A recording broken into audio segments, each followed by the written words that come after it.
Hello everyone, आप लोग बहुत अच्छे होंगे, मस्त होंगे, है ना। आप लोगों का क्लास 12 का स्पेशली एमपी बोर्ड वालों के लिए हमारा परसों फिजिक्स का पेपर है। फिजिक्स एक ऐसा नाम सुन के डर लगने लग जाता है। अब मैं काहे के लिए इधर खड़ा हूं, तो इसलिए हम क्या करेंगे, फिजिक्स के पेपर में सारे इंपॉर्टेंट क्वेश्चंस की जल्दी से चर्चा कर लेंगे। मैंने मेरे प्रीवियस वीडियो में 50 क्वेश्चन दिए थे, उसके अंदर से 3 नंबर में 4 नंबर में हो सकता है कि उन 50 क्वेश्चन में थ्योरी बना के दे दें आपको 2-2 नंबर में। लेकिन सर हमारे पेपर में 7 क्वेश्चंस आते हैं 2-2 मार्क्स के, और हर क्वेश्चन के अंदर आपको ऑप्शंस मिलता है। तो वही चीज मैं लेके आया हूं कि मेरे पास आज आपके 2 मार्क्स के सारे इंपॉर्टेंट क्वेश्चंस जो प्रीवियस ईयर्स में पूछे गए हैं उनको मैं थोड़ी सी स्पीड में हम जनरली डिस्कस कर लेते हैं, ताकि हमारा समय बर्बाद न हो और हम इन क्वेश्चंस को हमारी परीक्षा बोर्ड में, हमारे प्रीवियस ईयर के पेपर में, जहां से भी हम जिस भी गाइड से हम पढ़ रहे हैं उसमें फटाफट टिक लगा लें। पहले नोट डाउन कर लेंगे और फिर टिक लगा लेंगे। छोटे छोटे क्वेश्चन से कुछ के आंसर बहुत आसानी से मैं आपको यहीं कहीं याद करा दूंगा, ठीक है। बाकी आप लोगों ने अगर पढ़ा है तो इसमें एक बार नजर इन पे जरूर डालें। हो सकता है आपको 4 तारीख को यही क्वेश्चन सबसे पहले दिखेंगे ऑब्जेक्टिव के बाद। सबसे पहले तो ऑब्जेक्टिव आते हैं, पता है। अब इधर देख लेंगे ध्यान से। पहली चीज जो हमारी पूरी कहानी स्टार्ट हुई है वो चार्ज से स्टार्ट हुई है। हमने 4 यूनिट के अंदर चार्ज खड़ा था, चार्ज रुका हुआ था, चार्ज धीरे धीरे चलने लग गया, चार्ज भागने लग गया, चार्ज पागल हो गया, चार्ज एक्सेलरेट करने लग गया। तो सबसे पहली चीज वो क्वेश्चन एग्जाम में बार बार पूछ रहा है, what is the fundamental charge. Charge of an electron is called fundamental charge, जिसकी वैल्यू होती है, जैसे पहला क्वेश्चन है मेरा कि भैया फंडामेंटल चार्ज क्या होगा, या डिफाइन फंडामेंटल चार्ज। अब परीक्षा में क्वेश्चन ऐसा पूछेगा ऑब्जेक्टिव में कि भैया फंडामेंटल चार्ज की मैग्नीट्यूड बता दो, या चार्ज ऑन प्रोटॉन की वैल्यू बता दो, चार्ज ऑन इलेक्ट्रॉन की वैल्यू बता दो, एक कूलम में कितने नंबर ऑफ इलेक्ट्रॉन्स होते हैं वो बता दो। अब अपने को पता है फंडामेंटल चार्ज की बात करूं तो वो चार्ज ऑन इलेक्ट्रॉन कहा जाता है 1.6 × 10⁻⁻19 कूलम। अगर मैं बोलूं कि एक कूलम में कितने इलेक्ट्रॉन्स, कोई बात नहीं, तो 1/1.6 × 10⁻⁻19, जहां से 6:15 बजे, ठीक है, या लगभग 6:15 × 10⁻18, ये क्या होंगे, एक कूलम में नंबर ऑफ इलेक्ट्रॉन्स। एक कूलम में नंबर ऑफ इलेक्ट्रॉन्स कितने हो जाएंगे, 6.25 × 10⁻18, ठीक है। या कभी कभी 2 नंबर में दे देगा कि भैया find the number of electrons in 10 coulomb, तो इसका मल्टीप्लाई किसमें कर लेना है, 10 का, 15 कूलम, 15 का मल्टीप्लाई कर लेना, 20 कूलम, तो 20 का मल्टीप्लाई कर लेना, हमारा काम यहां से हो जाएगा। तो फंडामेंटल चार्ज के ऊपर अगर आपको क्वेश्चन आएगा तो पहला क्वेश्चन आएगा, what is fundamental charge, magnitude of fundamental charge. और अगर इससे और उल्टा क्वेश्चन पूछ ले तो एक कूलम में कितने नंबर ऑफ इलेक्ट्रॉन्स होंगे, नंबर ऑफ इलेक्ट्रॉन्स होंगे। यहां पर इसकी कोई यूनिट नहीं होगी, because it is the number. तो 2 कूलम में 2 × 6.25 × 10⁻18, 3 कूलम में 3 × 6.25 × 10⁻18। ओके सर, बहुत बढ़िया, मजा आ गया। सबसे छोटा चार्ज ये रहा, सबसे छोटा चार्ज ये है, इसी को हम क्या बोलते हैं, फंडामेंटल चार्ज, यानी कि charge on electron. 1.6 × 10⁻19 coulomb, 1/1.6 × 10⁻19 coulomb. एक कूलम में इतने नंबर ऑफ इलेक्ट्रॉन्स होते हैं और उनकी वैल्यू क्या निकल के आ जाएगी, 6.25 × 10⁻18 नंबर ऑफ इलेक्ट्रॉन्स, ठीक है। मोस्ट इंपॉर्टेंट क्वेश्चन है, सारे इंपॉर्टेंट क्वेश्चन है। मैं इनसे रिलेट अब और क्वेश्चन क्या बन सकते हैं वो भी समझा रहा हूं मैं आप लोगों को। ध्यान सुनेंगे, मेरे वीडियो को एंड तक देखेंगे, चैनल को लाइक करेंगे, सब्सक्राइब करेंगे, आपके ऊपर छोड़ रहा हूं। आपको अगर मेरी मेहनत समझ में आ रही तो आपको, अगर कल एग्जाम में 4 तारीख को जो होने वाला एग्जाम है उसमें यही सारे क्वेश्चन आपको देखने को मिलेंगे, ठीक है बच्चा। यहां तक कहानी समझ में आ गई। अब अगला क्वेश्चन है क्वांटाइजेशन ऑफ चार्ज, ठीक है। अब मैं इसको रब कर देता हूं सर, यहाँ अपने पास जगह नहीं है, कोई बात नहीं बच्चा। अब क्वांटाइजेशन ऑफ चार्ज की बात करूं तो हमारा क्वांटाइजेशन ऑफ चार्ज का फॉर्मूला निकल के आता है Q = ±NE, Q = ±NE। तो सर ये रहा minus, n is what, n is integer, ठीक है। E is what? E is the fundamental charge, यानी कि मैग्नीट्यूड ऑफ वन चार्ज। कुल मिला के आपका चार्ज या तो पॉजिटिव हो सकता है या तो नेगेटिव हो सकता है, लेकिन it is always the integral multiple of the basic fundamental charge. ये किसने कहा था? क्वांटाइजेशन ऑफ चार्ज, मतलब पैकेट्स के रूप में, क्वांटा के रूप में, है ना। तो हम ये समझेंगे कि एक चार्ज है, मैं बोलूं एक इलेक्ट्रॉन का चार्ज, दो इलेक्ट्रॉन का चार्ज, कभी ऐसा नहीं बोलूंगा कि 1.5 इलेक्ट्रॉन, 3.5 इलेक्ट्रॉन, 4.5 इलेक्ट्रॉन, कभी भी वो फ्रैक्शनल वैल्यू नहीं आएगी। सर प्लस माइनस क्यों लगा रहे हो? क्योंकि प्रोटॉन के ऊपर चार्ज हम लेते हैं बेटा पॉजिटिव, और नेगेटिव किस पे लेते हैं अपन? इलेक्ट्रॉन पे। हमारा इलेक्ट्रॉन नेगेटिव है, ठीक है, उसको नेगेटिव रहने दो, कोई बड़ी बात नहीं है। तो quantization of charge Q equal two plus minus any, n is integer, E is fundamental value of charge। ये हमारा दूसरा क्वेश्चन हो जाएगा कि भैया क्वांटाइजेशन ऑफ चार्ज क्या हो जाएगा? The total charge Q on a body is the integral multiple of the basic fundamental charge, that is known as, इसका मैथमेटिकल फॉर्मूला आपको लिख के आ जाना, Q equal two plus minus any, that is known as quantization of charge. अब हम आगे बात करेंगे, हमारा थर्ड, एक चार्ज रख दिया Q, एक चार्ज रख दिया Q, एक ये प्लस का और एक ये माइनस का, तो यहां पर दो चार्ज रख दिए, इसलिए इससे इस्तेमाल करेंगे electric type separated by a small distance. जो जनरली डिस्टेंस हम क्या लेके चलते हैं? 2l। अगले बात sir, 2 equal and opposite charges. Opposite इसलिए बोला क्योंकि दोनों का साइन अलग है, इक्वल इसलिए बोला दोनों का मैग्नीट्यूड अलग है। Separated by a small distance, separated by a small distance क्या बनाते हैं? इलेक्ट्रिक डाइपोल बनाते हैं। सिर्फ इलेक्ट्रिक डाइपोल की बात हो रही है, इसकी बात हो रही है इलेक्ट्रिक डाइपोल। सर ये इलेक्ट्रिक डाइपोल मोमेंट क्या है? तो मोमेंट को हम डिनोट करते हैं बेटा P से। इलेक्ट्रिक डाइपोल मोमेंट को डिनोट करते हैं बेटा किससे डिनोट करते हैं अपन? P से। P मतलब क्या है? Electric dipole moment. अभी से इतना याद रख ले, P equal to 2ql। Sir exam में यही लफड़ा होता है, यहां से 2 नंबर का क्वेश्चन आएगा, समझ इधर ध्यान से। अगर इन दोनों के बीच की दूरी हम ये 2l इसलिए मानते हैं क्योंकि हमको एक्सियल और इक्वेटोरियल पोजीशन में जब हम सेंटर पॉइंट पकड़ेंगे तो इधर l आ जाएगा, इधर l आ जाएगा।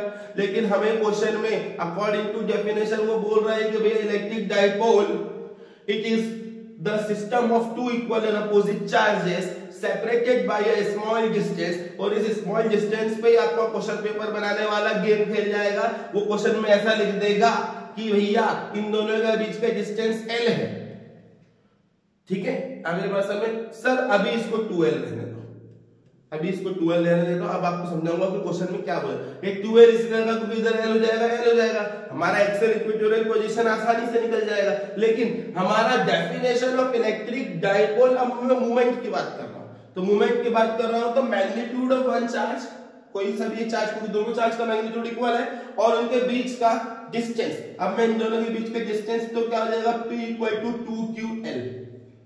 इस केस में जब जो नॉर्मल केस जो हम लेके आ रहे हैं कि भाई हम दोनों के बीच का डिस्टेंस क्या लेते हैं? 2l।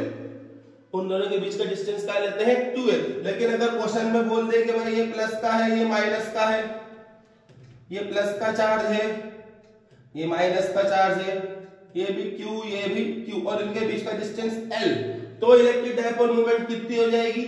P equal to 2ql नहीं होगी। 2 कहां से आ गया? हमें तो डिस्टेंस कितना दे रखा है? ql। अगले क्वेश्चन की भाषा को आपको समझना है। You have to understand the language of the question first. सबसे पहले ध्यान रखेंगे कि भैया P इक्वल टू 2ql हम क्यों लेते थे? क्योंकि हमको एक्सियल और इक्वेटोरियल पोजीशन का डेरिवेशन करना था। अब हम क्या कर रहे हैं, इसमें 2 को हटा देंगे, सिर्फ डिस्टेंस क्या ले लेंगे अपन? l। तो P इक्वल टू कितना आ जाएगा? Q into l। पल्ले पढ़ रही है कि नहीं पढ़ रही है? नहीं पढ़ रही हो तो सीधा सीधा इलेक्ट्रिक डाइपोल मोमेंट की यूनिट याद कर लेना, इलेक्ट्रिक डाइपोल मोमेंट का फार्मूला याद कर लेना। इलेक्ट्रिक डाइपोल होता क्या है? फिर बोल रहा हूं, इलेक्ट्रिक डाइपोल होता क्या है? Most important question, electric dipole moment चिल्ला रहा हूं, 50 तरह पूछ लिया, इलेक्ट्रिक डाइपोल भी क्या होता है? तो it is the system of two equal and opposite charges placed at a small distance. उनके बीच का एक स्मॉल डिस्टेंस होना चाहिए। अभी आसान भाषा में आपको इतना मैं समझा रहा हूं, अब देखिए ध्यान से। ठीक है सर, ये इलेक्ट्रिक डाइपोल मोमेंट हो गई, ओके। अब मेरे को फटाक से इलेक्ट्रिक डाइपोल मोमेंट, अब उसकी क्या आ जाएगी यूनिट, तो P equal to charge into distance वास्तविकता में। तो चार्ज की यूनिट क्या होती है सर, कूलम, डिस्टेंस की यूनिट क्या होती है, मीटर। ये माइनस नहीं है बच्चा, आधे बच्चे इसको सीएम, तो सीधा एक काम कर, माइनस भी मत लिख, सीएम लिख दे, यानी कि और इसको अच्छे से करेंगे तो कूलम इंटू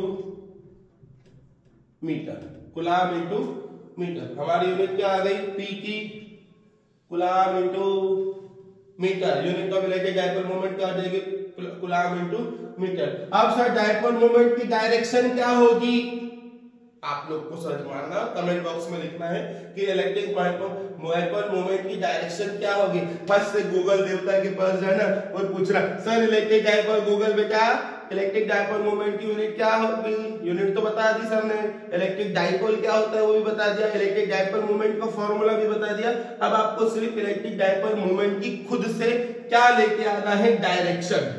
अभी मेरी बात डायरेक्शन में क्या लेके आना है, डायरेक्शन। जो इंपॉर्टेंट क्वेश्चन नहीं है वो मैं आप पे छोड़ूंगा, और जो इंपॉर्टेंट क्वेश्चन मुझे लग रहा है वो यही डिस्कस कर दूंगा।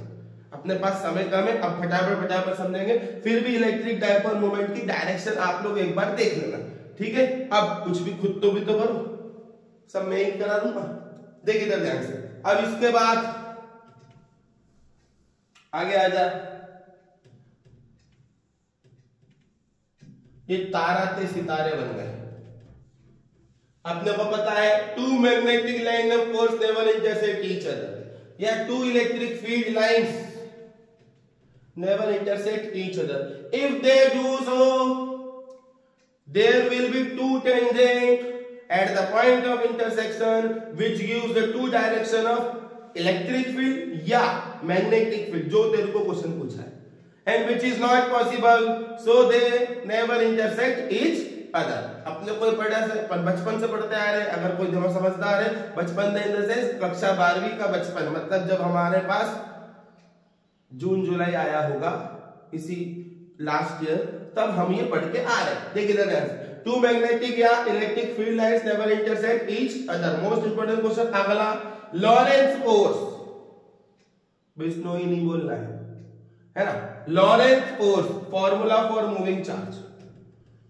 जब कोई मूविंग चार्ज या कोई चार्ज v वेलोसिटी से b, सर ये B मतलब मैग्नेटिक फील्ड या मैग्नेटिक फील्ड की इंटेंसिटी के लिए हम डिनोट करते हैं B से।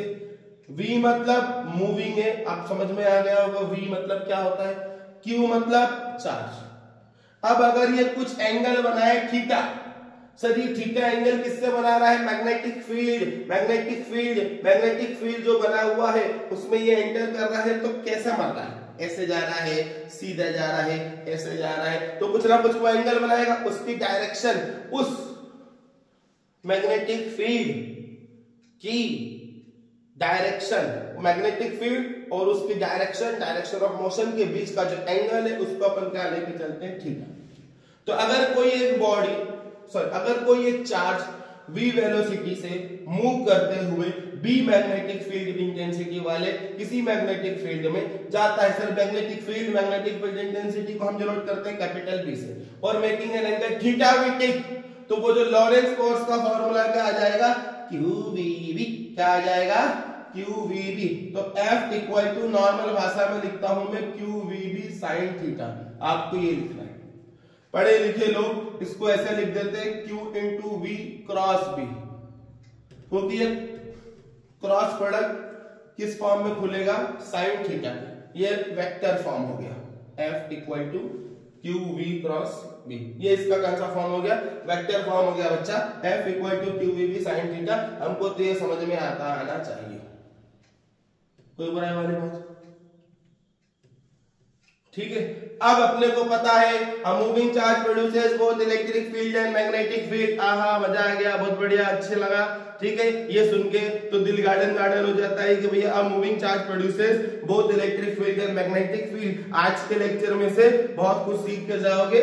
F equal to QVB sine theta. ये हमारा कौन सा क्वेश्चन है, लॉरेंस फोर्स का फॉर्मूला लिख दे, F equal to QVB sin theta for moving charge. अगले बार दरअसल में अगर मैं बोलूं कि बॉडी मेरा चार्ज स्टेशनरी है, मेरा चार्ज कैसा है, स्टेशनरी है, तो लॉरेंस फोर्स की वैल्यू बता 0। क्या मेरी बात समझ में आ रही? और सर कि मेकिंग एन, अगर इस लॉरेंस फोर्स को मेरे को समझ इधर ध्यान से 0 करना है, तो चार्ज को तो मैं खत्म कर नहीं सकता, law of conservation of charge लग जाएगा, नहीं तो मेरे को कि law of conservation of charge को तोड़ने की सजा में तुमको अंदर खत्म ही नहीं कर सकता भाई। तो ये law of conservation of charge से क्यू तो 0 कर नहीं सकता। मैग्नेटिक फील्ड को छोड़ दिया, चलो मैग्नेटिक फील्ड तो मैग्नेट बेचारी कहीं रखी हुई है, उसको छोड़ दो। बचा क्या, हमें खेल किसके साथ खेलना है, v के साथ में और थीटा के साथ। अब मुझे पता है कि भैया साइन 0 डिग्री की वैल्यू कितनी होती है, 0। अगर थीटा की वैल्यू 0 आ जाए तो ये पूरी टर्म क्या हो जाएगी, 0। साइन 0 की वैल्यू कितनी होती है, फिर बोल रहा हूं साइन 0 डिग्री की वैल्यू कितनी होती है, ट्रिग्नोमेट्री थोड़ी सी कि साइन 0 की वैल्यू क्या होगी, 0। आपको तो क्वेश्चन एग्जाम में आएगा for a stationary charge what is the value of Lorentz force. तो स्टेशनरी चार्ज के ऊपर लॉरेंस फोर्स लगती ही नहीं है भाई साहब, क्योंकि फॉर्मूला ही कह रहा है QVB sin थीटा, तो V का होना जरूरी है, that is not for stationary charge, इसमें लगता ही नहीं है। क्या मेरी बात समझ में आ रही है? और या तो थीटा की वैल्यू को क्या रख दो 0, तो लॉरेंस फोर्स क्या हो जाएगी 0। Okay sir, okay. अब अपने को पढ़ना है properties of magnetic line of force, electric field lines option में। अब या तो मैग्नेटिक फील्ड लाइंस, अगर मैं मैग्नेटिक फील्ड लाइंस की बात करूं तो दिमाग में मेरे पास सबसे पहली चीज आती है कि बार मैग्नेट, नॉर्थ पोल और साउथ पोल, ठीक है। उसके बाद अपने को पता है नॉर्थ से साउथ आउटसाइड जाएगी, ओके, साउथ से नॉर्थ इनसाइड जाएगी, ठीक है। द टेंजेंट वही gives the direction of magnetic field. अब अपने को पता है कि पोल्स के ऊपर उनकी डेंसिटी ज्यादा होती है, ज्यादा मात्रा में होती है, और जैसे पोल से दूर होते जाते हैं तो वहां की डेंसिटी क्या हो जाती है, कम हो जाती है। ये हमको पढ़ना है किसमें, मैग्नेटिक फील्ड लाइंस में। और हम क्या करेंगे, electric field lines these are the imaginary curve on which a unit positive charge can move if it is allowed to do so. इतना क्या बोल दिया सर, 3 पॉइंट है, सीधी बात, they do not intersect each other. दोनों में पहला एक पॉइंट तो लिख देना कि भाई देख, अगर क्वेश्चन में पूछा है कि write two properties of magnetic line of force, तो पहला तो अपने को पता ही है कि electric magnet two magnetic line of force या two electric force never give the direct never intersect each other. तो एक एक प्रॉपर्टी तो ये लिख देंगे अपन दोनों में। आगे मेरी बात याद है सर में, एक एक प्रॉपर्टी तो अपन लिख देंगे। अब ध्यान से सुनो कि भैया आपकी किताब के अंदर मैग्नेटिक फील्ड लाइंस की बहुत सारी प्रॉपर्टीज है। इलेक्ट्रिक फील्ड लाइंस के they are closed curves, they never intersect each other। आगे बढ़े सर में, तो ये प्रॉपर्टीज हमको 2 प्रॉपर्टीज याद करना है, इससे ज्यादा क्या पूछ लेगा वो 2 मार्क्स में भैया, ठीक है। अब इधर देख अगला question, write mathematical form of Biot Savart law. अब बायट-सेवर्ट लॉ को वो सीधा सीधा नहीं पूछेगा, वो आपसे पूछेगा वेक्टर फॉर्म में। बायट-सेवर्ट लॉ आपको किससे पूछेगा, वो वेक्टर फॉर्म में पूछेगा। और वेक्टर फॉर्म के साथ में Ampere circuital law, mu naught times of total current, ठीक है। द मैग्नेटिक फील्ड इंटेंसिटी सीधी सीधी क्या हो जाएगी, mu naught times of total current. ये Ampere circuital law most important question है, आपके 3 नंबर में भी क्वेश्चन पूछा जा सकता है कि state and prove Ampere circuital law. Biot Savart law तो इंपॉर्टेंट है, dV equal to mu 0/4 pi I ds sin theta by r square. सिर्फ उसको वेक्टर फॉर्म में लिख देना, या mathematical form of Biot Savart law. उसके बाद आता है गॉस लॉ ऑफ मैग्नेटिज्म, ठीक है। अपने एग्जाम में ये दोनों चीज इंपॉर्टेंट है, 3 नंबर और 4 नंबर के क्वेश्चंस के अकॉर्डिंग, या 3 नंबर के ही क्वेश्चंस के अकॉर्डिंग। भैया बायट-सेवर्ट लॉ भी इंपॉर्टेंट है और एम्पेयर सर्किटल लॉ भी इंपॉर्टेंट है। बायट-सेवर्ट लॉ का वो वेक्टर फॉर्म पूछेगा, ठीक है। एम्पेयर सर्किटल लॉ का म्यू 0 टाइम्स ऑफ I, इसके ऊपर अपन ने न्यूमेरिकल भी देखे हैं, जो मेरी क्लासेस रेगुलर करता है उसको मैंने न्यूमेरिकल्स भी करवाया व्यवस्थित। अब इधर देख ध्यान से, गॉस लॉ ऑफ मैग्नेटिज्म पढ़ लेना, इच्छा हो तो, नहीं इच्छा हो तो मत पढ़ना, कोई कंपलसरी नहीं है, क्योंकि सर इसके आने के चांसेस अंदर से फीलिंग कम है, लेकिन सिर्फ इसका मैथमेटिकल फॉर्मूला जरूर लिख लेना। आगे बढ़, लेंज लॉ। जो पैदा कर रहा है उसके ही अपोजिट है। क्या पैदा कर रहा है सर, इसमें क्या चीज प्रोड्यूस होने की बात हो रही है? इंड्यूस करंट की डायरेक्शन बताता है तेरा भैया Lenz law. The direction of induce current is such that it opposes the very cause by which it is produced. अंग्रेजी भैया वो उसकी डायरेक्शन को ही, इंड्यूस ईएमएफ की डायरेक्शन के ही अपोजिट में काम करता है, इसलिए E equal to minus d∅dt। That mean small equals to minus का d∅dt। जब हम ये लिखते हैं कि हमारा induce EMF equal to minus का d∅dt होता है, कोई दिक्कत नहीं है। जो माइनस साइन इंडिकेट ये भैया लेंज लॉ से आया है। तो आपको ये 2 नंबर की इसमें स्टेटमेंट आएगी। अब ये फाई की वैल्यू, फाई क्या है आप लोगों को पता है? फाई बेसिकली क्या है बताओ? Magnetic flux.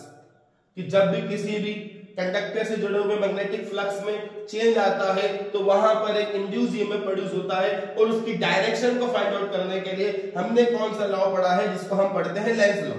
जिसको हम क्या पढ़ते हैं? Lenz law. अब फाई इक्वल टू 60 स्क्वायर, वो जो आपका न्यूमेरिकल है, हो सकता है वो क्वेश्चन में आ जाए, ठीक है। ये न्यूमेरिकल भी आप लोग देख लेना, phi equal to 60 square minus T वाला जो है, इसमें डिफरेंशिएट करके फिर टी की वैल्यू पुट अप करते हैं और फाइनली इंड्यूस ईएमएफ की वैल्यू निकालते हैं, ठीक है। परीक्षा बोर्ड में चैप्टर यूनिट 4 में आपको आसानी से मिल जाएगा, ठीक है बच्चा। बहुत बढ़िया, समझ में आ गया। अब आगे बढ़ते हैं, लेंज लॉ भी पढ़ लिया अपन ने। अब आ जाता है वॉटलेस करंट।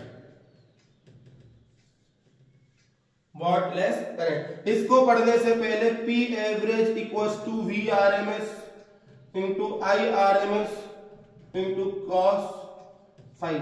ये एक फॉर्मूला पता होना चाहिए कि VRMS क्या होता है, root mean square value of voltage, IRMS क्या होता है, root mean square value of current, और phi is the phase difference between V and I, ठीक है। अब इधर ध्यान से, ये वॉटलेस करंट है, ये वॉटलेस करंट है, इसको तू आराम से पढ़ लेगा कि भैया जिसके अंदर करंट तो भाई, लेकिन वॉट मतलब क्या, पावर की बात नहीं कर रहे हो, तो ऐसा सर्किट या ऐसा अरेंजमेंट जिसके अंदर करंट बह रहा है लेकिन वॉट लेस है।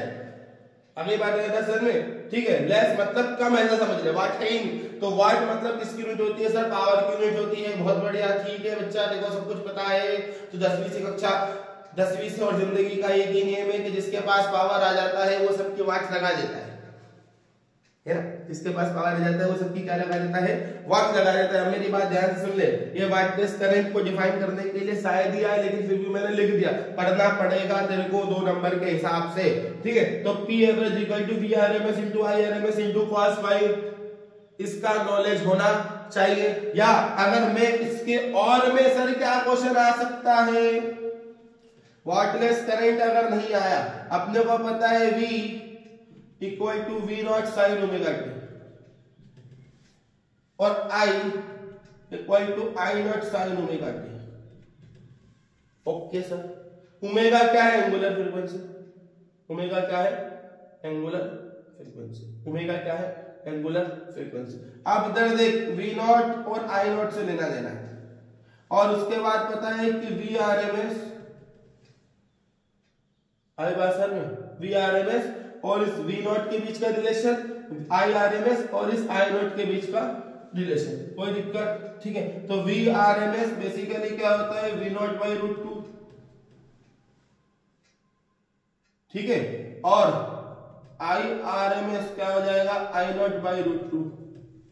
जो हमारे घरों में 220 वोल्टेज आ रहा है वो I नॉट है कि, और 220 वोल्टेज आ रहा है, सॉरी, वो V नॉट है कि VRMS है? बच्चा को VRMS है, कोई बुराई वाली बात। जो हमारे घरों में 220 आ रहा है वो that means root mean square. ये क्या है आपकी? Root mean square. ध्यान समझेंगे, root mean square, root mean square. अब इधर देख ध्यान से, ओके सर बहुत बढ़िया, बहुत मजा आ गया। अब इधर देख, क्वेश्चन में ऐसा दे देगा V equal to 141 sine 50 pi 50t, इस टाइप से कुछ वैल्यू लिख देगा, 50 पाई लिख देगा या जो भी कुछ मिलेगा। तो अपने को इससे लेना देना नहीं है। क्वेश्चन में बोलेगा कि find the RMS value VRMS। तो अब अपने को पता है VRMS की वैल्यू क्या होती है, यहां से उठाना है, V नॉट है, ये V नॉट हो गया ना, अपॉन में रूट 2, यानी कि 141 अपॉन 1.41 इक्वल्स टू कितना आ जाएगा तेरा 100। ये V है यानी कि वोल्ट। ठीक, इस टाइप का क्वेश्चन आपको पूछ लेगा। अब अगर अपने को पता है कि भाई ये रिलेशन अपने को आता होगा तो हम फटाक से बगले नहीं झाकेंगे, एक दूसरे का मुंह नहीं देखेंगे और आसानी से क्वेश्चन कर सकते हैं कि भैया v equal to 141 sin omega, जो भी वैल्यू 55 की जो भी, इससे नहीं लेने देना अपने को। यहां से क्वेश्चन बनेगा कि v RMS equal to v naught by √2 141 upon 1.41 √2 की वैल्यू अप्रॉक्सीमेटली डिवाइड कर दिया 100 आ गया। ये क्वेश्चन एग्जाम में आ सकता है और आने के पूरे चांसेस है। छोटे छोटे क्वेश्चन, इन दो फार्मूले के ऊपर छोटे छोटे क्वेश्चंस बनते आते हैं कि भैया v equal to v naught sin omega t है ना, तो ओमेगा मतलब क्या होता है फ्रीक्वेंसी। क्या मेरी बात यहां तक समझ में आ रही है? ठीक है, अब इधर देख ध्यान से, ओमेगा मतलब एंगुलर फ्रीक्वेंसी। ये हो गया सर, बहुत बढ़िया। वाटलेस करंट के अथवा में भी आ गया सेल्फ इंडक्शन और म्यूचुअल इंडक्शन। इसका डिफरेंस अपने को याद होना चाहिए, इसका डिफरेंस अपने को याद होना चाहिए। What is the difference between self induction and mutual induction? Self induction में कॉइल इस्तेमाल होती है, म्यूचुअल इंडक्शन में दो कॉइल इस्तेमाल होते हैं। इसके अंदर इंड्यूस करंट जो है it is affected by the main current. इसके अंदर क्या होता है, भाई करंट इधर बह रहा है ना, इंड्यूस ईएमएफ दूसरे कॉइल में हो रहा है, तो वो मेन करंट इंड्यूस ईएमएफ को अफेक्ट नहीं करता है ना। ये सब अपने को पता है, तो अपने को सेल्फ इंडक्शन और म्यूचुअल इंडक्टेंस इनकी यूनिट क्या होती है सर? इनकी यूनिट होती है हेनरी।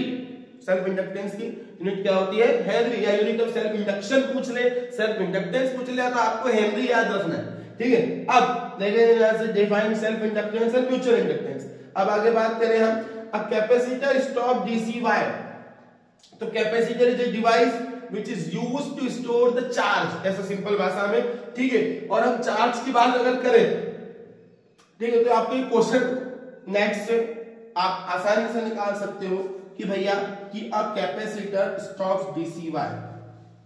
आप समझेंगे ध्यान से, जो मैं आपको करने के लिए कह रहा हूं उसको आपको करना है।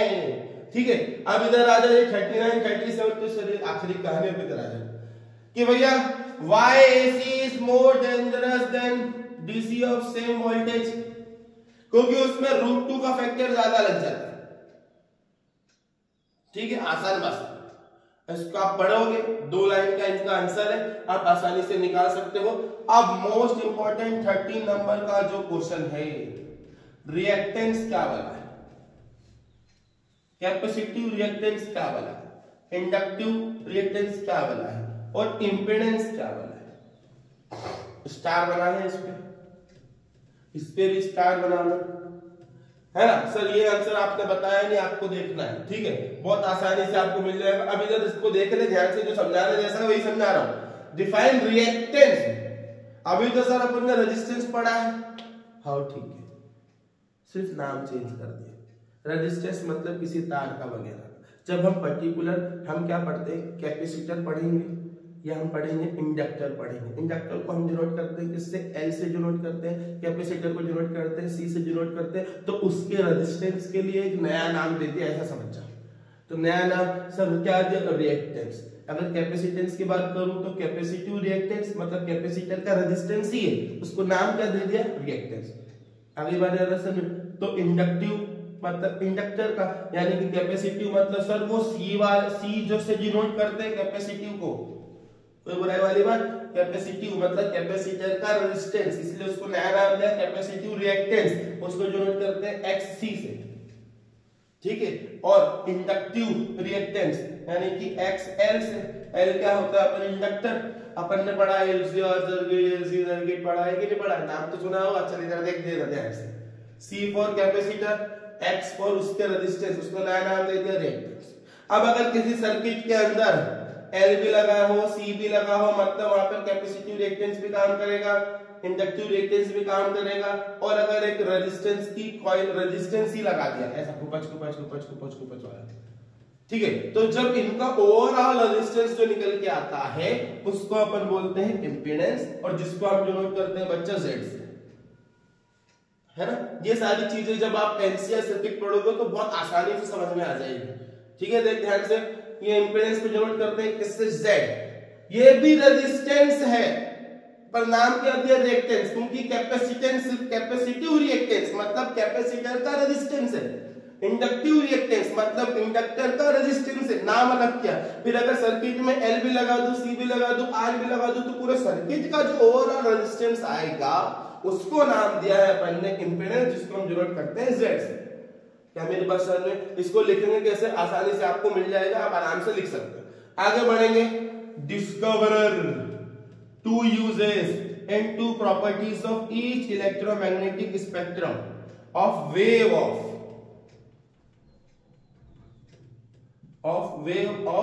इलेक्ट्रोमैग्नेटिक स्पेक्ट्रम मतलब gamma rays, X rays, UV rays, है ना, रेडियो वेव्स, माइक्रोवेव्स, इनके डिस्कवरर कौन कौन है? सर ये तो मैंने 50 क्वेश्चन वाला जो वीडियो है मेरा हमारे चैनल पे डला हुआ है उसमें डिटेल रूप से समझाया है कि इस पे 2-2 नंबर के क्वेश्चन भी आ जाएंगे कि भैया name the highest frequency wave and right one uses of it, name the heat waves, which waves are called heat waves, which waves are used to see in fog, ठीक है, which waves are used as germ killers, which waves are used as cancer treatment, ये सारी चीज को आपको पता होना चाहिए, ठीक है। अब अपने को पूछा what is electromagnetic spectrum, it is the combination of इन्हीं सभी वेव का स्पेक्ट्रम है, उसलिए उसको उसी में क्या पाई जाती है, अपनी विजिबल लाइट, हमारी आंखों के लिए लाइट जरूरी है, ठीक है। अब देकर ध्यान से समझेंगे, ये इंपॉर्टेंट है, ये बहुत इंपॉर्टेंट है। डिस्कवरर तो बार बार पूछता ही है, हर्शल हो गया, रिटर हो गया, ठीक है। अब उसके बाद व्हाट इज इलेक्ट्रोमैग्नेटिक स्पेक्ट्रम, अब हर्शल किसका है, रिटर किसका है, आपको सब कुछ मार्कोनी किसका है, ये आपको पता लगाना है, उनके 2 यूजेस याद करना है और साथ में 2 प्रॉपर्टीज याद करना है। व्हाट इज इलेक्ट्रोमैग्नेटिक स्पेक्ट्रम, बहुत अच्छा क्वेश्चन है। जैसे अपन ने स्पेक्ट्रम से 10वीं में पढ़ा था डिस्पर्जन वाला, violet, indigo, blue, green, yellow, orange और रेड, वही स्पेक्ट्रम में वहां पे 7 कलर्स की बात हो रही थी, यहाँ पर ये सारी वेव्स की बात होगी, गामा रेस से चालू होकर के आखिरी अपना विजिबल लाइट भी बीच में आ जाएगी, रेडियो वेव्स भी आ जाएगा, माइक्रोवेव्स भी आ जाएगा, एक्सरेज भी आ जाएगा, इंफ्रारेड भी आ जाएगा, सारी वेव्स के कॉम्बिनेशन को हम क्या बोलते हैं, इलेक्ट्रोमैग्नेटिक स्पेक्ट्रम, ठीक है। अब इधर देखेंगे, right any 2 properties of electromagnetic wave, रट लेना, मर जाना, पेपर में मरेगा, आप मत मरना, आप पेपर में वहां पे वो मरेगा कि write any 2 properties of electromagnetic waves, इसको मर ला, इसको इधर आ जाना, इसकी तरफ देख लेना कि भैया इधर मर ले, इधर पढ़ ले, ये क्वेश्चन आएगा ही आएगा कि write any 2 properties of electromagnetic wave, electromagnetic waves are transverse in nature, they do not require any medium, material medium, अगर बात में, ठीक है, ये सब अपने को पता होना चाहिए, ठीक है। It does not write any 2 properties of electromagnetic wave, तो electromagnetic waves are produced by accelerated charge particle, electromagnetic waves are produced by accelerated charge particle, बहुत बढ़िया sir. electromagnetic waves are transverse in nature, ये लिख ले, transverse in nature, electromagnetic waves are transverse in nature। electromagnetic waves का formula speed का c बराबर 1/√ में mu e, यानी कि mu naught e not v भी लिख सकता है वो, ठीक है। अब ये पता होना चाहिए, तो electromagnetic waves are transverse in nature, ओहो बता गया, c = 1/√ mu naught e naught, ठीक है। Write any 2 properties of electromagnetic waves, तो इलेक्ट्रो में sound waves are longitudinal but electromagnetic waves are transverse in nature. अगला डिस्प्लेसमेंट क्या होता है, वेरिएबल इलेक्ट्रिक फील्ड, इसका कारण है ये डिस्प्लेसमेंट, आप आराम से कर लोगे। कॉन्जुगेट फोकाई, अगर मैं कॉन्जुगेट फोकाई समझेंगे जरा ध्यान से, ऑब्जेक्ट एक पोजीशन पे रखूं, उसकी इमेज दूसरी पोजीशन पे बने, फिर अब दूसरी इमेज पोजीशन पे जाके चला जाओ और वहां ऑब्जेक्ट रखो तो वो पहली वाली पोजीशन पे क्या बन जाए, उसकी इमेज बन जाए। ऐसे 2 पॉइंट्स को हम क्या कहते हैं, कॉन्जुगेट फोकाई कहते हैं। आने मेरी बात समझ में आया कि मैंने ये लाइन बना दी प्रिंसिपल एक्सिस, एक पॉइंट पकड़ा, इधर से इमेज कहां बनी, यहाँ, अब इसको ऑब्जेक्ट उठाकर रख दूंगा तो इमेज कहां बन जाएगी, इधर। तो इन 2 पॉइंट्स को आपस में क्या कहते हैं, कॉन्जुगेट फोकाई। तो ये मिरर में काम करता है कि लेंस में काम करता है, बहुत अच्छी तरीके से इसमें आराम से लिखा हुआ है।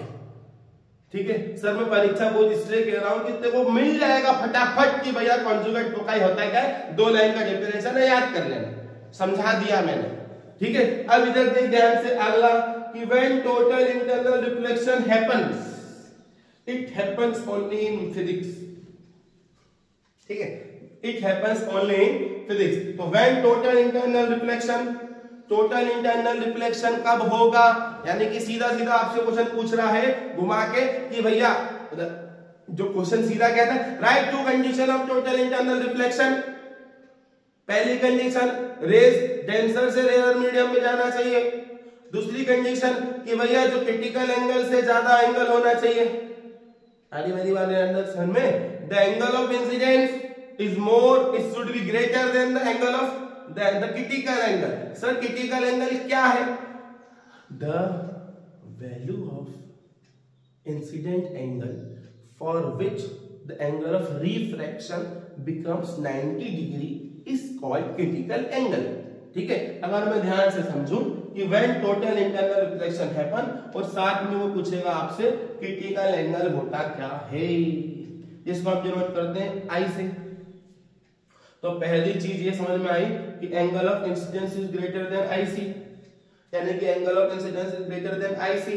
पहली स्टेटमेंट एंगल ऑफ 2 है कंडीशंस, या when total internal reflection happens, तो टोटल इंटरनल रिफ्लेक्शन हैपेंस कब होगा, जब हमारी रे जाते थे जापान, पहुंच गए चीन, समझ गए ना, वो एक गाना है ना, वो इस पे लागू होता है।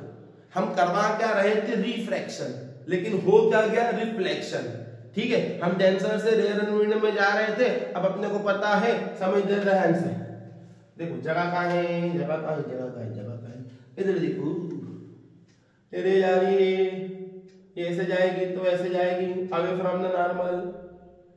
अपने को पता है ये इंसिडेंट एंगल को बढ़ाते जाओ, एक ऐसा एंगल बना दो जिसके ऊपर ये क्या आ जाए, 90 डिग्री आ जाए, उसको बोलेंगे क्रिटिकल एंगल। ये रे इधर बढ़ेगी तो रिफ्लेक्शन इधर बढ़ेगा। ठीक है, ये रे इधर बढ़ी तो, अब देखो ध्यान से, अगर और थोड़े से अच्छे तरीके से समझाऊं मैं आप लोगों को, इसको मिटा देते हैं। ठीक है, इसको मिटा देते हैं अपन कि सपोज ये मेरा डेंसर मीडियम है, ये मेरा रेयर मीडियम है, एक ये नॉर्मल है, ये रेज ऐसी आई, इसको एंगल ऑफ इंसिडेंस कहेंगे। तो जब डेंसर से रेयर में जाएगी तो it makes away from the normal, इसको आर दे देंगे, ये नॉर्मल कंडीशन। सर मैं इस एंगल को बढ़ाऊं तो ये एंगल बढ़ेगा, तो हम मान लें कि मैंने इतना बढ़ा दिया, ये एंगल आई कि ये एंगल इसके लाइन पे आ गया, तो ये क्या आ गया आपका डेंसर मीडियम, ये आपका कौन सा मीडियम आ गया, रेयर मीडियम। तो इस एंगल ऑफ इंसिडेंस को हम कहते हैं critical angle. Sir critical angle क्यों? क्योंकि अगर इससे ज्यादा एंगल ऑफ इंसिडेंस करूंगा तो रे तेरी वापस ऐसी आ जाएगी, तो जो तू करवा रहा था रिफ्रैक्शन, और हो क्या गया, रिफ्लेक्शन, इसलिए इसको इस्तेमाल करा जाता है रिफ्लेक्शन, टोटल इंटरनल रिफ्लेक्शन। अगले बस में, अब अगली केस में अगर मैं बात करूं तो रेज जाके वापस इसी मीडियम में चली जाएगी। इस केस में I is greater than I C. ये तो पहले ये कंडीशन हो गई। दूसरी कंडीशन क्या, कि रे डेंसर से कहां जाना चाहिए, रेयर मीडियम में। रे डेंसर से कहां जाना चाहिए बच्चा, रेयर मीडियम में जाना चाहिए। बहुत बढ़िया, बहुत अच्छा लगा। अब इधर देखेंगे ध्यान से, रे डेंसर से रेयर मीडियम में जाना चाहिए, बहुत बढ़िया, बहुत मजा आ गया। ठीक है, अब इधर देखो ध्यान से, आई हाय आना बोल बेटा, आई सी, इधर देख, ये रिफ्रैक्शन करवाना था, ये ठीक है। अब एग्जाम में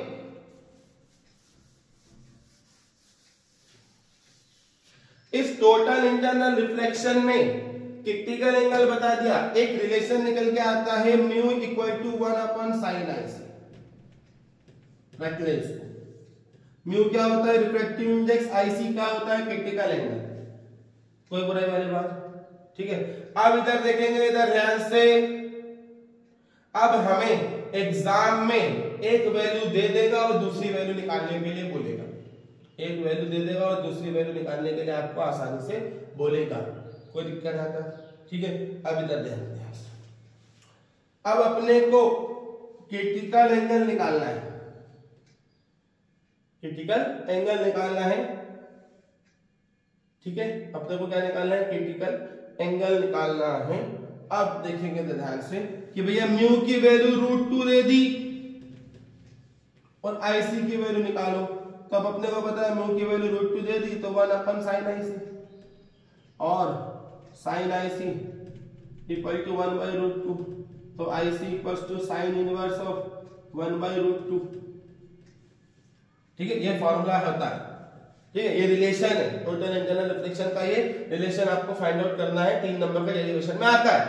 उससे रिलेटेड 2 नंबर में क्वेश्चन ऐसा पूछ लेगा कि when the refractive index of a material is √2 then what is the value of the critical angle, तो अपने को mu equal to 1/sin IC से फॉर्मूला से वैल्यू निकाल देना है, ठीक है। अब sin इनवर्स ऑफ 1/√2 यानी कि ये जो हमारा आईसी की वैल्यू कितनी हो जाएगी, 45 डिग्री, बोलो, ठीक है। 0 1/2 1/√2 यानी कि साइन में अपन क्या करते हैं, sin 0 0, sin 30 1/2, sin 45 डिग्री 1/√2, ठीक है। इधर देखते हैं, तो आईसी की वैल्यू कितनी आ गई, 45 डिग्री, बहुत बढ़िया सर, मजा आ गया, ओके।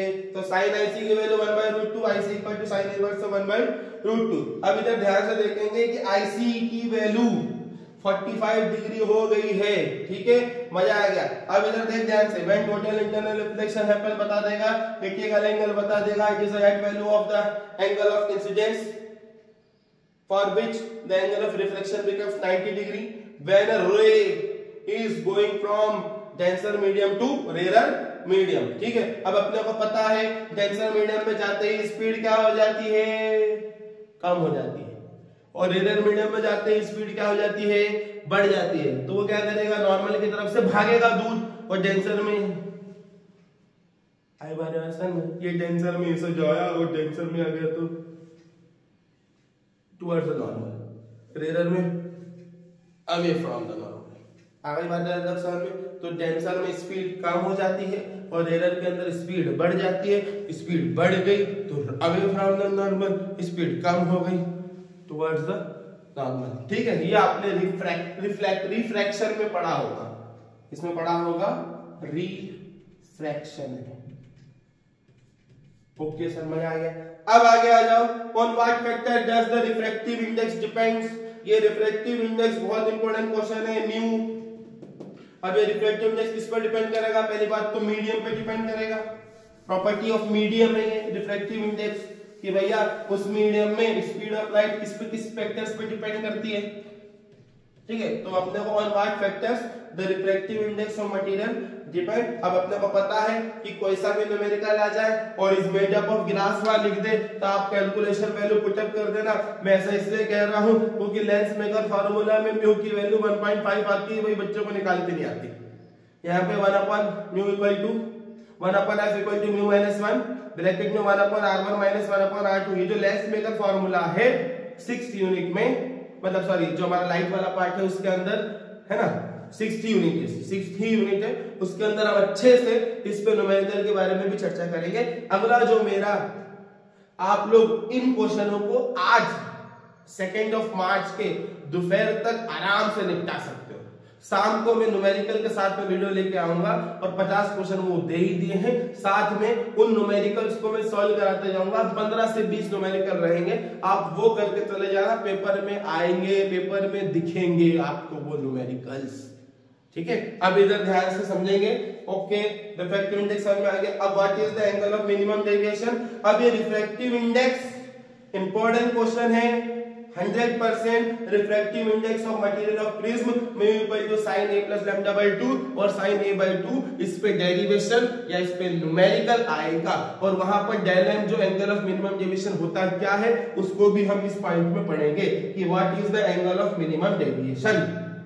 इन 2 क्वेश्चन को आप लोगों को करना है कि भैया on what factors does the refractive index depends and what is the angle of minimum deviation. आगे आ जाओ, कोहेरेंट सोर्स क्या होते हैं और उनकी condition for coherent source. Same amplitude same frequency वाले सोर्स, ऐसे सोर्स जो लाइट इमिट करे सेम एम्पलीट्यूड की सेम फ्रीक्वेंसी की, ठीक है, तो उसको अपन क्या बोलेंगे, कोहेरेंट सोर्सेस, ठीक है। उसके बाद पढ़ना है आपको। वेव फ्रंट क्या होते हैं समझे इधर ध्यान से कि पानी बह रहा था, उसमें एक आपने पत्थर फेंका यानी कि पॉइंट साइड डिस्टरबेंस प्रोड्यूस करी, तो यहां पर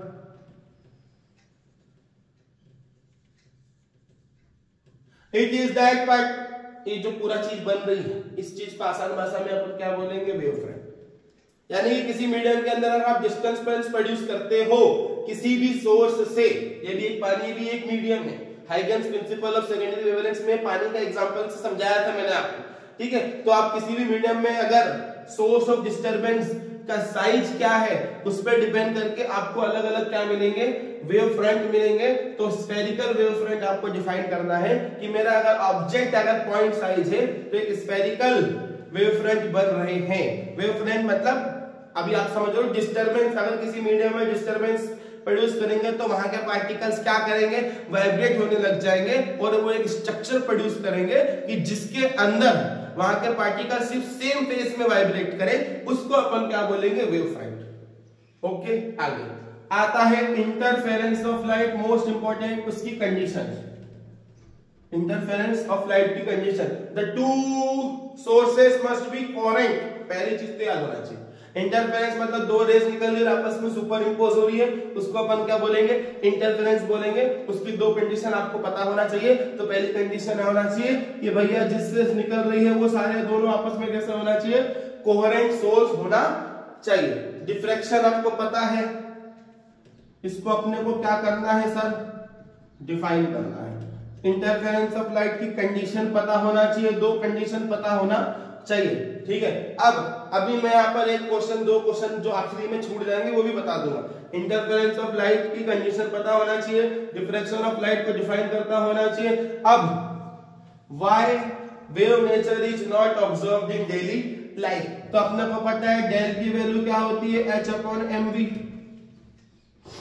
ये डी ब्रोगली की बात हो रही है। यहाँ पर अपने को पता है कि भैया हमारी वेलोसिटी इतनी होती नहीं है, मास बहुत कम होता है तो वेवलेंथ दिखती नहीं है, ठीक है। ये कहानी है, एक आपको लाइन, एक लाइन याद हो जाएगा कि भैया why wave nature is not observed in daily life. ये जो डी ब्रोगली वाला पार्ट है, ये डी ब्रोगली वेवलेंथ के लिए फॉर्मूला लिख दिया है। h हमारा क्या है, वहां पर प्लैंक कांस्टेंट है, m क्या है, मेरा मास है, v क्या है, मेरा वेलोसिटी है, किसकी, अब पार्टिकल विच इज मूविंग, है ना, the wave associated with a moving particle is called matter waves. और इस वेव नेचर की चर्चा करी है हमारे डी ब्रोगली भाई साहब ने, इसलिए डी ब्रोगली की वेव इक्वेशन मैंने आपको लैम्डा इक्वल टू h/mv लिख दी। अब आगे आ जाओगा, मोस्ट इंपोर्टेंट क्वेश्चन है, स्टार बना लेना कि वर्क फंक्शन क्या होता है और थ्रेशोल्ड फ्रीक्वेंसी क्या होता है, ठीक है। वर्क करने के लिए क्या चाहिए, एनर्जी। बच्चा कंफ्यूज हो जाता है, द मिनिमम फ्रीक्वेंसी और आखिरी में लिख देगा वर्क फंक्शन। अरे भाई दोनों चीज अलग अलग है, ठीक है। मैं एक मेटल सरफेस से इलेक्ट्रॉन को निकालने के लिए उस पे वर्क करना पड़ेगा, उस वर्क करने के लिए हमको उसको एनर्जी देना पड़ेगी। तो the minimum amount of energy required to emit the electron from a metal surface is known as work function, is known as work function. और मिनिमम, अगर मैं फोटो इलेक्ट्रिक इफेक्ट की जनरली बात करूं तो जो लाइट पड़ रही है जिसमें से फोटो इलेक्ट्रॉन निकल रहा है मेटल सरफेस से, तो उस लाइट को, अगर कोई मेटल सरफेस क्या है, एक्सपोज टू लाइट है, उस पे लाइट पड़ रही है, तो उस लाइट की जो मिनिमम फ्रीक्वेंसी होना चाहिए उस फ्रीक्वेंसी को अपन क्या बोलेंगे, थ्रेशोल्ड फ्रीक्वेंसी। और जो अपन उसको मिनिमम एनर्जी चाहिए उसकी बात हो रही है वर्क फंक्शन की। तो ये दोनों चीज इंपॉर्टेंट है कि भैया वर्क फंक्शन और थ्रेशोल्ड फ्रीक्वेंसी होती क्या है, कोई बुराई वाली बात। अब इनके बीच का रिलेशन पूछ लेगा सर, तो इनके बीच का रिलेशन होता है phi equal to h nu naught. Phi क्या है तुम्हारा वर्क फंक्शन, h क्या है तुम्हारा प्लैंक्स कांस्टेंट और न्यू नॉट क्या है तुम्हारा थ्रेशोल्ड फ्रीक्वेंसी। देख ले ध्यान से, इंपॉर्टेंट क्वेश्चन है भैया, लाल लाल, इसलिए लाल लाल सब कर रहा हूं कि define work function, threshold frequency. Okay बेटा, यहां तक कहानी समझ गई, phi equal to h nu naught. Phi equal to H nu naught. अब मेरे प्यारे बच्चों ध्यान से समझना, आपको साथ में एक्सप्लेन भी करता चले जा रहा हूं मैं, आप लोगों के लिए बहुत इंपॉर्टेंट चीजें हैं, ध्यान से इस क्वेश्चन में इंपॉर्टेंट है, चिल्ला चिल्ला के बता रहा हूं कि वर्क फंक्शन थ्रेशोल्ड फ्रीक्वेंसी आपको क्वेश्चन में देखने को मिलेगा। और साथ में एक इंपॉर्टेंट है स्टॉपिंग पोटेंशियल या cut off potential, stopping potential या कट ऑफ पोटेंशियल। तो ये तीन की डेफिनेशन आपको याद करना है। Mainly work function threshold frequency का ये जो रिलेशन है, ये डी ब्रोगली का रिलेशन है, बच्चा बहुत कंफ्यूज हो जाता है। उसके बाद वर्क फंक्शन और थ्रेशोल्ड फ्रीक्वेंसी का relation phi equal to H nu naught. अब mass energy relation E equal to mc square, Einstein photoelectric equation, उसकी पूरी इक्वेशन है, बड़ी सी है, ऐसा याद रखो, बड़ी मतलब Einstein photoelectric equation 1/2 mv square plus h nu not जो भी है, ठीक है। अब उसकी हम चर्चा नहीं करेंगे अभी, ये phi equal to H nu naught. अब मोस्ट इंपोर्टेंट क्वेश्चन में से एक, डिफाइन इलेक्ट्रॉन वोल्ट। तो पहली चीज तो ये समझ में आना चाहिए कि ये इलेक्ट्रॉन वोल्ट किसको दर्शाता है, कौन सी क्वांटिटी को दर्शाता है। तो electron volt is the unit of energy, पहली बात याद रखेंगे कि electron volt is the unit of energy and 1 electron volt, तो हमको कुछ मत करना है, unit 1 electron volt equal to कितना होता है 1.6 into 10 to the power -19 joule. कुछ नहीं, ये E की वैल्यू ये V दोनों का मल्टीप्लाई हुआ तो क्या आ गया G, ठीक है। अब अपने को पता है कि V इक्वल टू W/Q, ये रहा V, ये रहा E Q मतलब चार्ज, दोनों का मल्टीप्लाई करा तो वर्क डन हुआ, और वर्क डन होगा तो क्या बनेगा आपका जूल। मैथमेटिक्स हम ऐसा समझ सकते हैं इसको, ठीक है। अब अपने को समझ में आ गया कि 1 इलेक्ट्रॉन वोल्ट किसके बराबर होता है, डिफाइन इलेक्ट्रॉन वोल्ट। आपको एग्जाम में पूछ सकता है वो कि डिफाइन इलेक्ट्रॉन वोल्ट। उसके बाद who discovered nucleus model of atom और उसका डायग्राम, मोस्ट इंपोर्टेंट क्वेश्चन, किसने न्यूक्लियस मॉडल ऑफ एटम को डिस्कवर किया था, और साथ में उसका डायग्राम आप बना दें। अब उसके बाद आइसोटोप क्या होते हैं, सेम एटॉमिक नंबर पर different mass number, same mass number, और आइसोबार क्या होते हैं, सेम मास नंबर पर डिफरेंट एटॉमिक नंबर, ठीक है। तो वो बेसिकली उनके अपने को एग्जांपल देके वो पूछ लेगा, जैसे फॉर एग्जांपल हाइड्रोजन, इसका 1 और इधर पूछ लेगा, सॉरी हाइड्रोजन, और इधर क्या पूछ लेगा हीलियम, इधर 3 लिख देगा, ठीक है। तो बेसिकली ये जो एटॉमिक नंबर दोनों के अलग है लेकिन मास नंबर सेम है, ठीक है। तो सेम एटॉमिक नंबर जब डिफरेंट मास नंबर, उसमें से कौन सा होता है, आइसोटोप होता है कि आइसोबार होता है, अपन को पता है आइसोटोप आइसोबार अपने को बहुत बार केमिस्ट्री में भी आया है कि आइसोटोप और आइसोबार क्या होते हैं, और उसके बाद मास डिफेक्ट क्या होता है, और बाइंडिंग एनर्जी ऑफ न्यूक्लियस। अब सर न्यूक्लियस किसको बाइंड करके रखा हुआ है, न्यूक्लियस किसको बाइंड करके रखा हुआ है, इलेक्ट्रॉन को नहीं कि प्रोटॉन को। आपको पता है इलेक्ट्रॉन क्या कर रहा है, अपने न्यूक्लियस से बाहर फ्रीली ऑर्बिट्स में क्या कर रहा है, वो रिवॉल्व कर रहे हैं, ठीक है। तो बाइंडिंग एनर्जी ऑफ न्यूक्लियस क्या होती है, आप डिफाइन करोगे। Most important question, rear view mirror in vehicles, गाड़ी में object in the mirror are closer than they appear. तो वहां पर कौन सा मिरर इस्तेमाल किया जाता है, कॉन्वेक्स मिरर इस्तेमाल किया जाता है, क्योंकि उसका फील्ड भी बहुत ज्यादा है, पहली चीज। और इट ऑलवेज फॉर्म्स डिमिनाइज्ड मतलब छोटी इमेज बनाता है, और वर्चुअल एंड इरेक्ट इमेज बनाता है। अगला क्वेश्चन कि भैया if electron is stationary what happens, अगर इलेक्ट्रॉन स्टेशनरी हो जाएगा मतलब खड़ जाएगा, जो घूम रहा है वो खड़ जाएगा, तो बेसिकली क्या होगा। उसके बाद अगला क्वेश्चन है रेडियो एक्टिविटी क्या होती है, ठीक है। अब रेडियो एक्टिविटी में जब हम रेडियो एक्टिव सब्सटेंस की बात करते हैं तो बाय डिफॉल्ट हमारे पास 2 क्वेश्चन बनते हैं कि न्यूक्लियर फिजन क्या होता है और न्यूक्लियर फ्यूजन क्या होता है। 2 नंबर में क्वेश्चन पूछ सकता है कि भैया एक्सप्लेन न्यूक्लियर फिजन या एक्सप्लेन न्यूक्लियर फ्यूजन। तो मैं यहां लिख देता हूं कि हमारे पास हमको न्यूक्लियर फिजन फ्यूजन, ठीक है। अब हमारे सन में कौन सा क्या होता है वो आपको बहुत अच्छी तरीके से पता है। अब आ जाता है characteristics of photons. 2 characteristics 3 characteristics आप आसानी से पढ़ सकते हो। कैरेक्टरिस्टिक्स ऑफ फोटोन, यहां तक करने के बाद मेरे पास एक क्वेश्चन आता है f इक्वल टू कितना आता है r/2। ये फोकल लेंथ होती है, ये रेडियस ऑफ कर्वेचर होता है। इसमें आपको न्यूमेरिकल सड़ा सा दे देगा वो एक, क्योंकि 10th क्लास में पढ़ के आए हो। अब अपने को पता है कॉनकेव वर्ड दिख जाए तो FB और RB, चाहे वो लेंस हो चाहे कि मिरर हो, पर ये मिरर की बात हो रही है, स्फेरिकल मिरर की बात हो रही है, तो कॉनकेव के अंदर FB नेगेटिव और RB नेगेटिव होती है। और कॉन्वेक्स के अंदर, ये इसलिए समझा रहा हूं, वहां पर वैल्यू माइनस या प्लस नहीं लगाते। अगर मान लो कॉन्वेक्स तो है, वो कॉन्वेक्स नहीं पूछेगा, वो आपसे क्या पूछेगा, कॉनकेव के बारे में पूछेगा।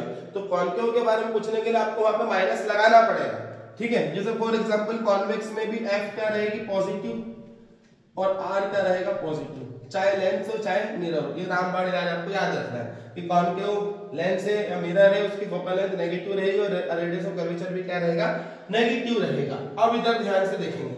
अब ये कॉनकेव हो गया, ये कॉन्वेक्स हो गया, इसके ऊपर f इक्वल टू r/2 के ऊपर न्यूमेरिकल आएगा, तो भाई रेडियस ऑफ कर्वेचर 20 है तो फोकल लेंथ 10 हो जाएगी। इतना आपको पता होना चाहिए। तो आशा करता हूं। और उसके बाद इंपॉर्टेंट लास्ट क्वेश्चन, पावर का फॉर्मूला 1 फोकल लेंथ।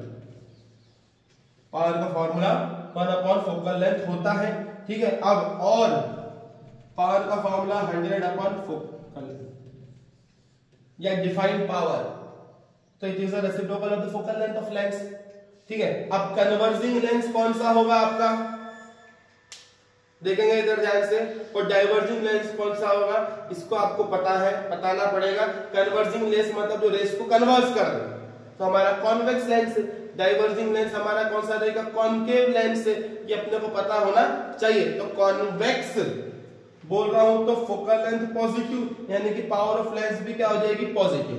कॉनकेव बोल रहा हूं तो फोकल लेंथ नेगेटिव, तो पावर ऑफ लेंस भी क्या हो जाएगी, नेगेटिव। तो ये प्लस का 2 डायोप्टर वाला जो क्वेश्चन है कि भाई जिसके अंदर प्लस का 2 डायोप्टर या combination of power of lens, ये आपको क्वेश्चन इतने आपको करना है। एटलीस्ट आप इतने क्वेश्चन करेंगे। लास्ट 2 क्वेश्चन में बोल के जा रहा हूं। लिमिटेशंस ऑफ ओम्स लॉ आप आसानी से कर सकते हो। ओम्स लॉ की लिमिटेशंस मैं लिख दूं क्या, ठीक है, कि कर लोगे, कर लोगे, चलो ठीक है ना। खुद ही बोल रहे हैं, खुद ही सुन रहे हैं, कोई बात नहीं बच्चा, मेरी तरह से कुछ भी कर सकता हूं। ओम्स लॉ की लिमिटेशन आपको पता होना चाहिए। और साथ में अपने को ओम्स लॉ की लिमिटेशन, ओम्स लॉ की लिमिटेशन। तो आशा करता हूं कि ये सारी चीजें आपको थोड़ी थोड़ी समझ में आई होंगी। आप लोग इसको अपने हिसाब से नोट कर सकते हो।